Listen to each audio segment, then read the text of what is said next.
Hey YouTube, this is Scarecrow Kaiser. I'm going to do today my profile on my Pale Moon Stride deck, or some people would call it like the Harri deck. So I'm going to get started, I guess. So for those of you who like to just get straight to the point, here's the deck all laid out. I'm gonna go into it in detail now. So star of the decks, obviously Harri. He's very cool card. Very well designed. I think he's like for Counterblast 1, he does like good enough. He's not broken, but he doesn't suck. I think he's just good enough. I think he was very well designed. I like this card. My second grade 3 of choice, I chose Bunny Queen Beast Tamer. As an alternative ride to Harri, I like that if I ride her, I get to put any card from my deck into the soul. I don't utilize her limit break a lot, but it is there. But mostly, if I'm not riding Harri, of the choices I had for a grade 3, I wanted something that would still do something on ride, and I could still go into my strides, because that's what this deck does. So I went with her, so even if I can't ride Harri, I can at least use her to put a card from the deck into the soul. For my grade 2s, got 4 Flying Paradin. This card's great. I like it a lot. There's really no way to complain about this card. It's pretty perfect. The only thing you could actually ask for to make this card better was that it wasn't a limit break or a generation break. But it's pretty fantastic. The deck would suffer a lot if this card didn't exist, but it does. So next, I play 4 Darkside Princess. This thing is also pretty amazing and a very well designed card. It works very well with the deck. It does exactly what it should do. Even the fact that it goes to the soul after attacking is actually kind of perfect. This thing hits perfect numbers. If it's boosted by a 7, it's going to be a 21. Like, it's just a very well designed card. I like it a lot. In my last grade 2 for the lamp, I chose 4 of the 12k attacking GB1 grade 2. Of the options, I played test other guys and stuff, like I think like his name is Hell's Gate Magician and stuff. Didn't really like him. He was okay, but I actually like the 12k. If you call it out of Harri, it's just a 17 all by itself. That, and it can help you with your Bunny Queen if you ever have her on Vanguard, and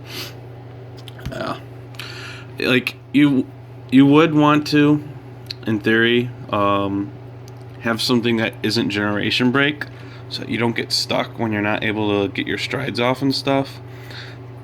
But at that point, this deck is so unavoidably generation break based that you might as well just roll with it. And yeah. For my grade 1s, I have 4 Masquerade Bunny, the Search for Harri, and Stride Assistant. 4 Perfect Guards that unflip damage. This deck does counterblast a lot.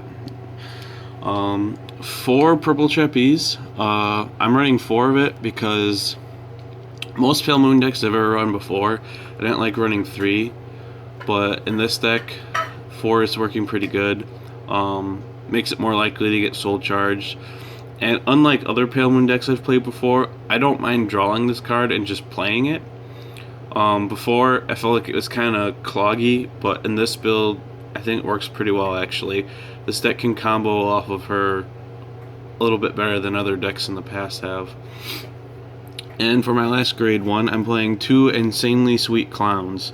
If you call him out of the soul, he gets +5, so he's at 12. So that's actually fantastic. That means any 9k he's teamed up with is hitting 21. If you team him up with a Darkside Princess, they can hit 26. He just gives you a lot of power. If I was to only play 3 Trapeze, I'd probably put it another one of him. For my starter, I'm using the Happiness Collector, which I really, really like this card. I think this card is super swell. The soul charge is great. The draw is great. The fact that it gets out of the field is great. Um, with this card, you can do combos really well where this thing can participate in a boost, and then it gets out of the way just in time for something else to fill up its empty zone it left. And I like the card a lot. And then for my triggers, I did 12 crit and 4 heal. While there are some cool stand triggers in Pale Moon and stuff, some very cool ones and things like that, their effects don't justify the fact to me that they're a stand trigger. Stand triggers are just, they're pretty awful. As far as triggers go, stand triggers are pretty awful. I can't, like, as good of effects as they have, I can't justify playing them. Like, in other decks, in other clans, I can see it, but in this clan, I don't feel like it was worth it. So, for my trigger, or grade 4 lineup, I'm playing 2 Amanda. I like Amanda a lot. I like her more than Clifford. I think she's better than Clifford. Obviously, there are very specific situations where you can argue Clifford's better. However, overall, I think she's a better card because of the fact, well, there is the soul charge, that's one thing, but not that big a deal. It's mostly the fact that the thing she calls is going to go back to the soul. And the reason for it is you want your stuff to go back in soul. Your stuff is actually, the deck actually runs better the more combo pieces you can keep in the soul. Actually, when you're playing this deck correctly, you're almost never going to play cards out of your hand. You're going to get everything you need to do all your moves out of your soul, like, most of the time. Almost all your plays are going to be based off what you can pull out of your soul every single turn. Like, why would you want to call a purple trapeze and let it stay on the field? Why wouldn't you want it to go back to soul? Like, yeah. Overall, she is like 8 times out of 10. Let's call it 85% of the time, she's better than Clifford. And I could run a Clifford, but I'd rather just have the 2 of her. I think she's just that much better. For Lunatic Dragons, this card is pretty cool. Yes, you can very easily get this thing to have like 5 crits and things like that, but it's really overkill. Usually even 1 crit on this thing is good enough, especially if you're running a 12 crit deck. He's just in there, and almost never will this card actually be the card that wins you games. He used to come out and wear down the opponent's resources.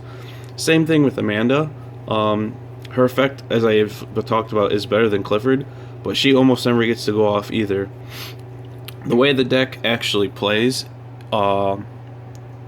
is Amanda will be your first stride. They're probably not going to let her hit because she's actually really good. She's a very good on hit. You would do your combos, get more attacks off, and then your resources get protected by going back to the soul. Usually they block her, and then you're going to bring out a Lunatic, and they're going to have to stop that, and then you can bring out a Lunatic, and they're going to have to stop that. So that's 3 turns in a row of your opponent having to stop a grade 4 attack. And that's when you bring out most of the time, the card that finishes the game for you, Dragon Masquerade Harri. This card is extremely comborific, and as I just said, he's usually how you finish the game. Usually what you do is you bring out him, and you're going to set up your field. You'll do like an attack with the princess, and she'll go back to the soul, and then Harri will attack, and you can move the card who boosted her back into the soul, and then you can call out 3 cards. So you could call it like bring her back out, a 7k, and like a trapeze. I forgot to mention you should have your other rear guard attack too. And then you basically created 2 new rear guard columns, including like her, which is going to be real power, and then another rear guard column. And I'm really like not giving the combos justice here because I don't want to take too long. I'm sure most people actually know of these combos and stuff. I can get into it in another video or something like that, but yeah, this card is great. I would not suggest playing more than 1. Maybe if you really want to argue for it, you could play 2, but I highly don't suggest it. And then my last grade 4 choice is Blizza, because this deck strides a lot. And if you actually have the counterblast and the game's gone long enough and you bring this thing out, especially in a 12 crit deck, this card can probably win you a game. So that is all of it. Thank you for watching.